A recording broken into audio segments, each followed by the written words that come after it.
Welcome to Unstoppable, where dreams turn into plans and plans turn into powerful action. Hosted by Paula Swain, financial planner, business owner, grandma, and queen of reinvention. This show is for women ready to stop surviving and start thriving. We'll laugh, we'll learn, and we'll tackle the messy, beautiful, in-between parts of life that no one really talks about, but we all live through. This is Unstoppable. Hi, and welcome to Unstoppable, the show where we dream, grow, and thrive. I'm your host, Paula Swain, financial planner and founder of the Financial Center for Women.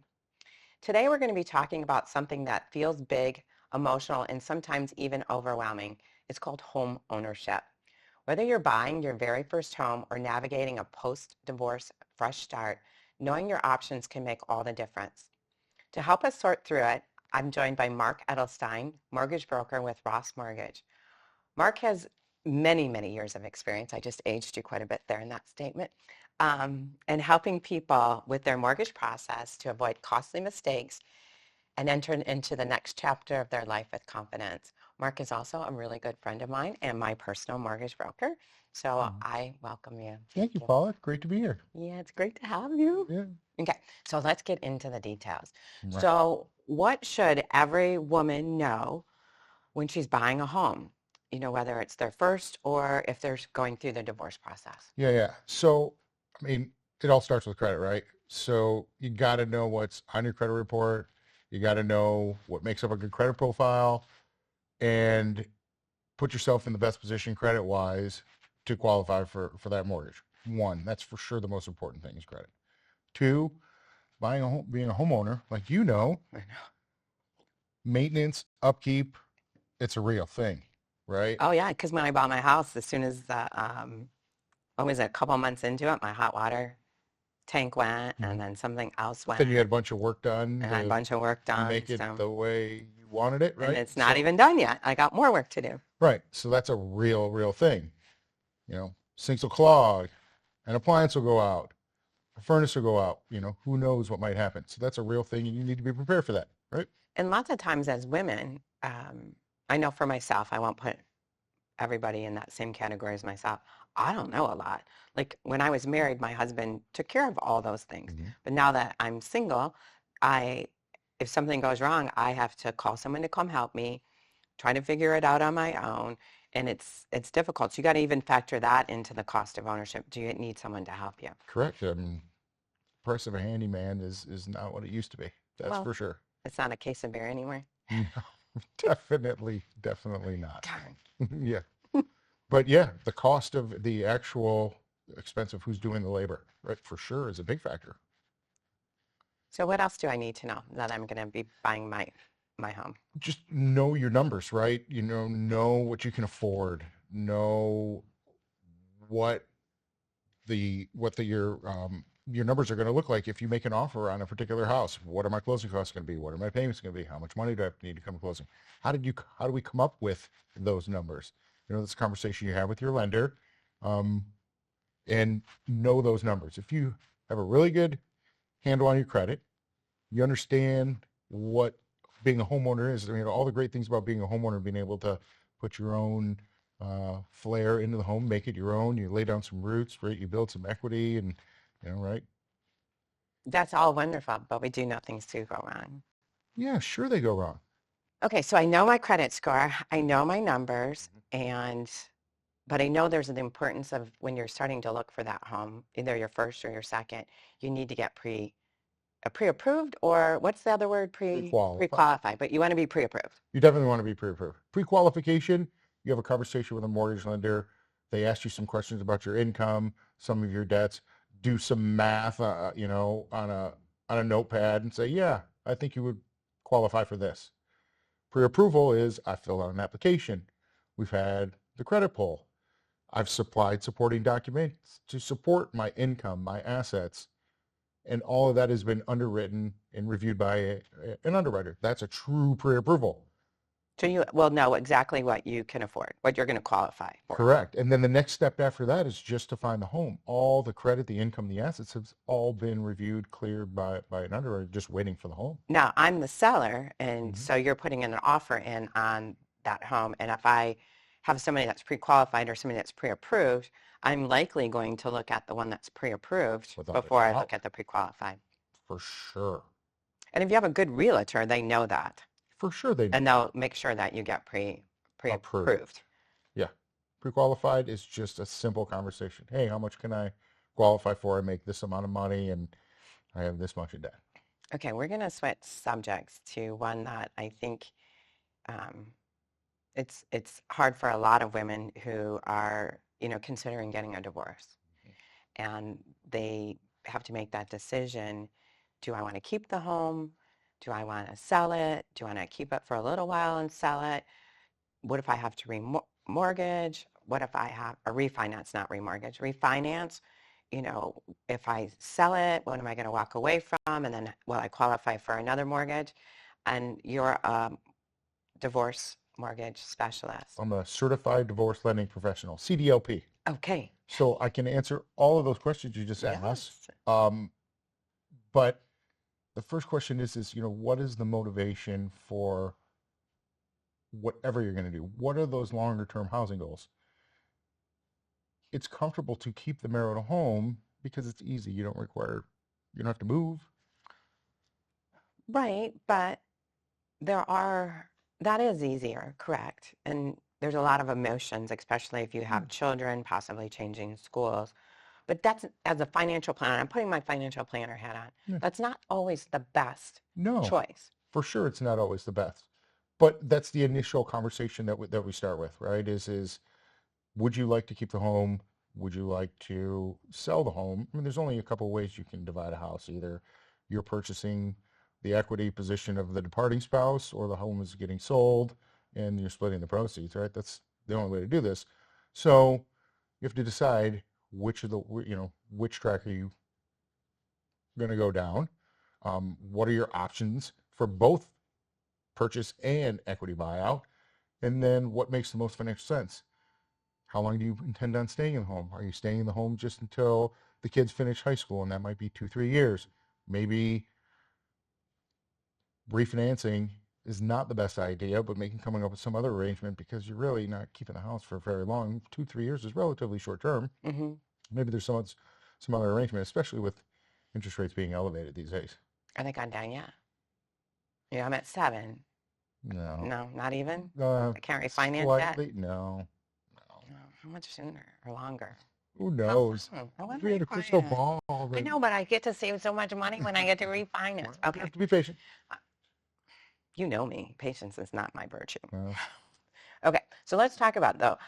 I remember having this conversation with you regarding one of our joint clients, and it was about what is income Mhm. when you're applying for a mortgage and you're getting a divorce. Mhm. Because if it's not income that's consistent for a period of time, it doesn't count, correct?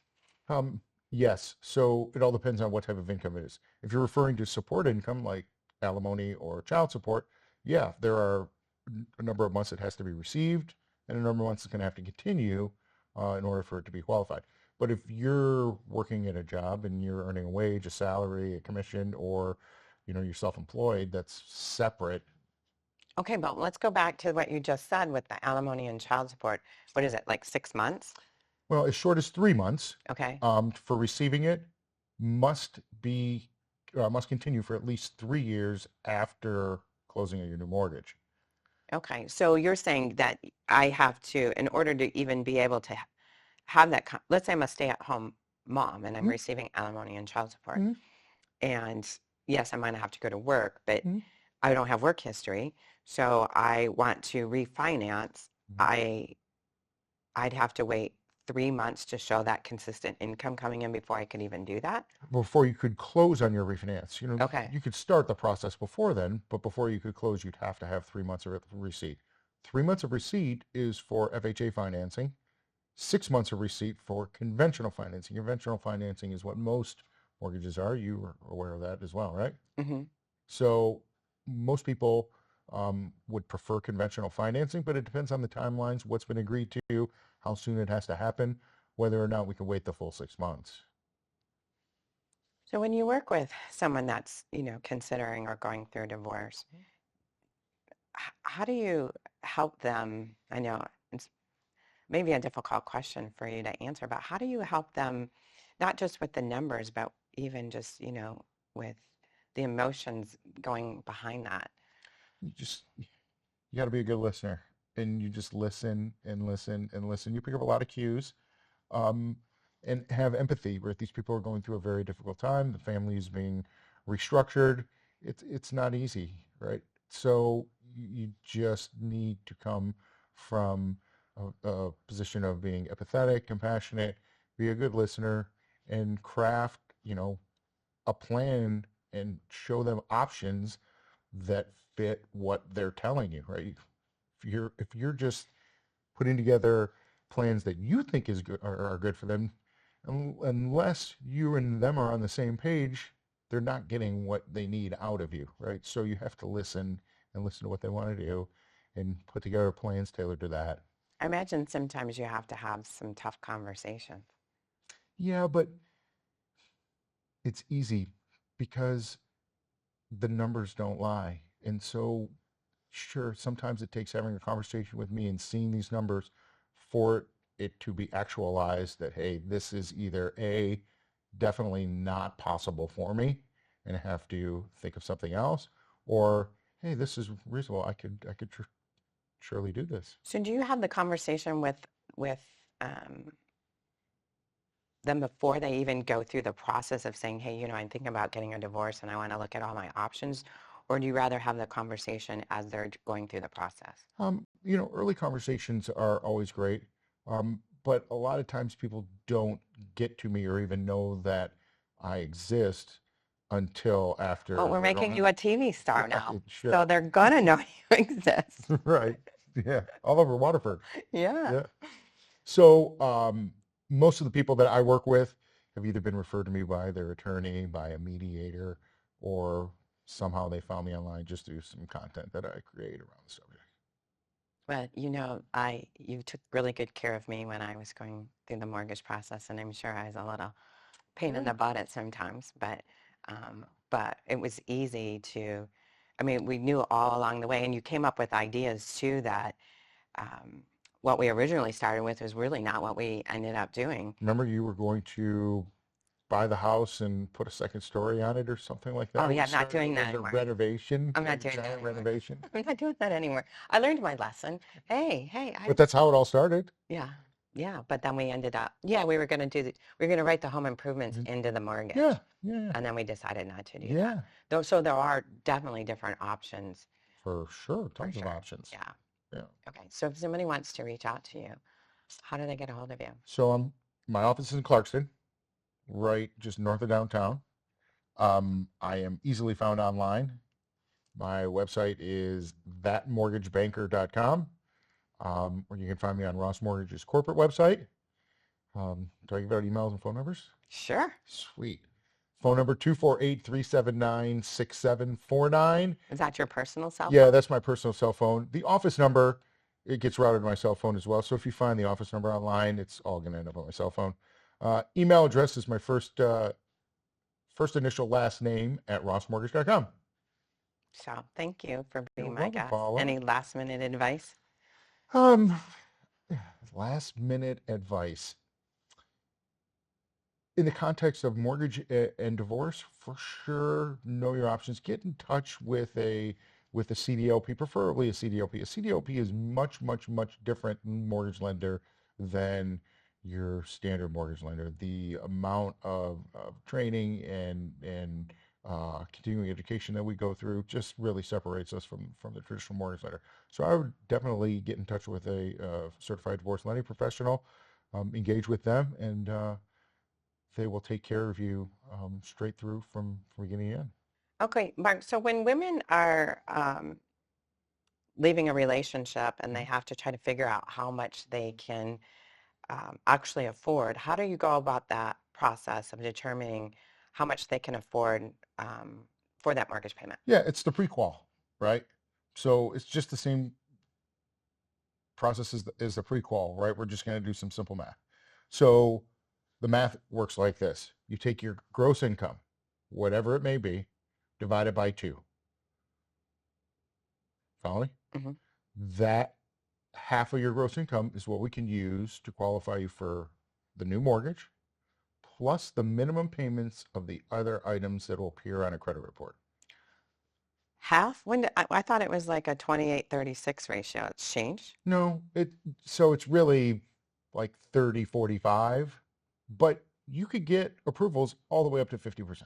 I know, but how crazy is that? That's stupid. It's not so stupid.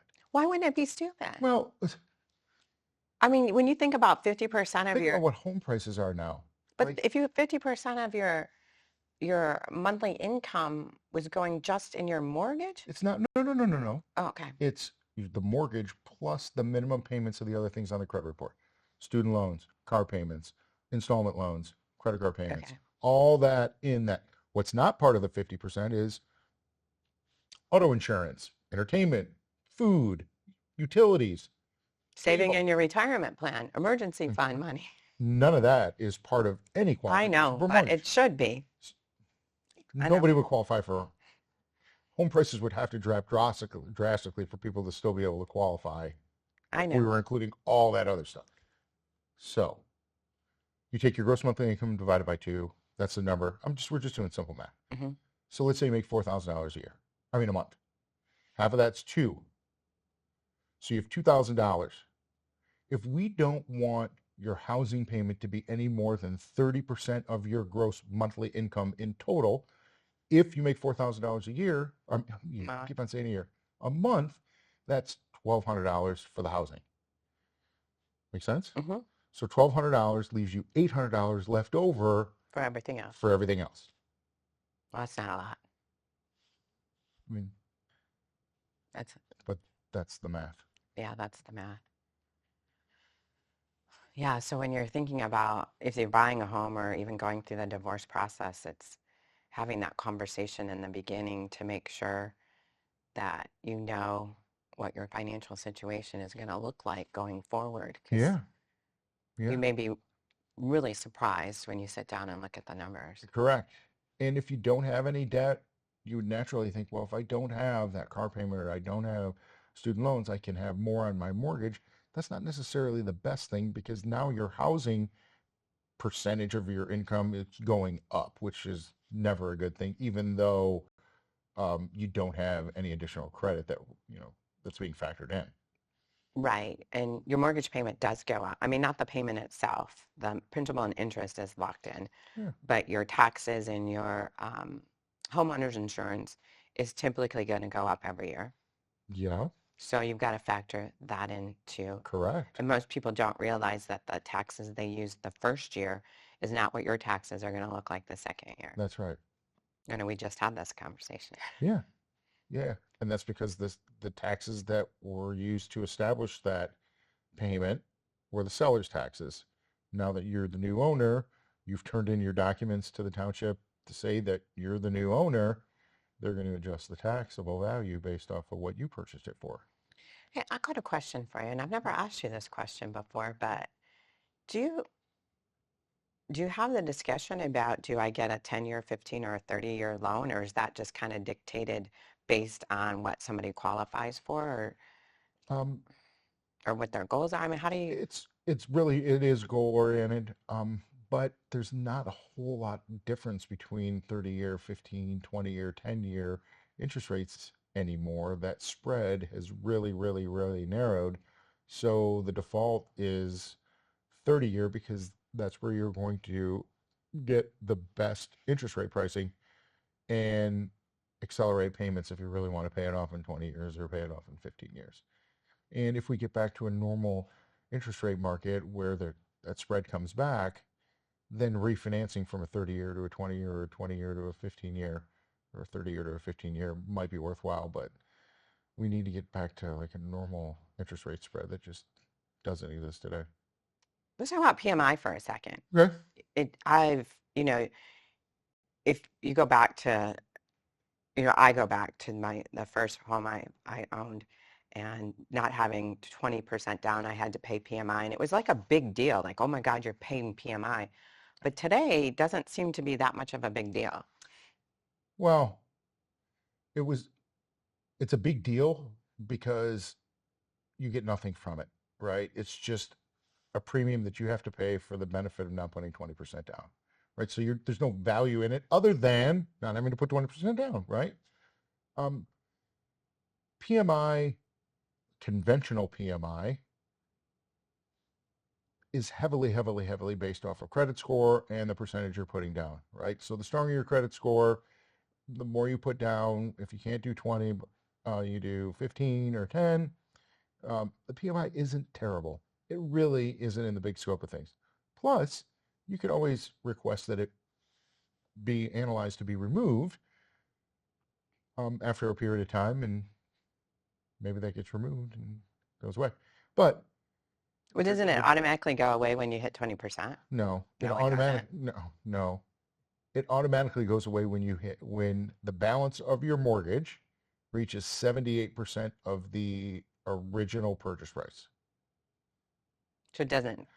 Or original appraised value if it's in the case of a refi, right? If you do a rate and term refi and you have a little bit of PMI. So what does it normally last on someone's house? Probably 10, 15 years? Yeah, somewhere between like 10, 11, 12 if you just make regular payments. So if But most servicers will allow you to use the appreciation. So if you think maybe after a couple of years, home values have gone up, I put 10% down, there's a real good chance that, I've exceeded the 20%. 20 to 22%. I should reach out to my servicer. Every servicer's got a PMI, private mortgage insurance department. Ask them what their protocol is. They'll probably have a appraiser come out at the borrower's expense, determine the value, and then base the calculation off of that. And if it goes away, it goes away. Yeah, so even if it's $100 or a couple $100 a month, that's a nice little If savings. it's a couple $100 a month, that means that you probably don't have the best credit score and you probably didn't put a ton down, because that's pretty expensive for Is it? PMI each month. Yeah, I Okay. think, anyhow, based on my experience. Well, you got more experience than I do. I do in this You do. How long have you been doing this? forever. I know. 25 years I this year. kind of aged you in the beginning when Yeah, I said 25 many years this year. You believe I've been that? a financial planner for 25 years. Remember BNI? Yeah, I do. Mhm. Hated that. Really? You liked it? I did. Really? I like the structure. No. 7 a.m. I just couldn't show up and I felt bad that I was letting the group down because I couldn't make it. Yeah, I was pretty upset with that you didn't make it. So, I mean, it like broke my heart when you didn't show up. But we're living in different parts of metropolitan Detroit at the time where that location really wasn't like you were coming from Downriver. downriver. I was coming from the Lakes area. We were going to Canton. Yeah. So, Mark, thank you for breaking down what feels like a complicated process and showing us that knowledge truly is power when it comes to buying or keeping your home. This episode of Unstoppable was brought to you by me, Paula Swain, financial planner and founder of the Financial Center for Women. If you're navigating a life transition and need help creating a plan that supports your future, reach out for a one-on-one consultation. And until next time, remember, grow, dream, and thrive. Thanks for watching Unstoppable. Do you have a question for Paula? Send it our way. To schedule a one-on-one consultation, give us a call. Unstoppable is brought to you by Paula Swain and the Financial Center for Women. Dream, grow, thrive.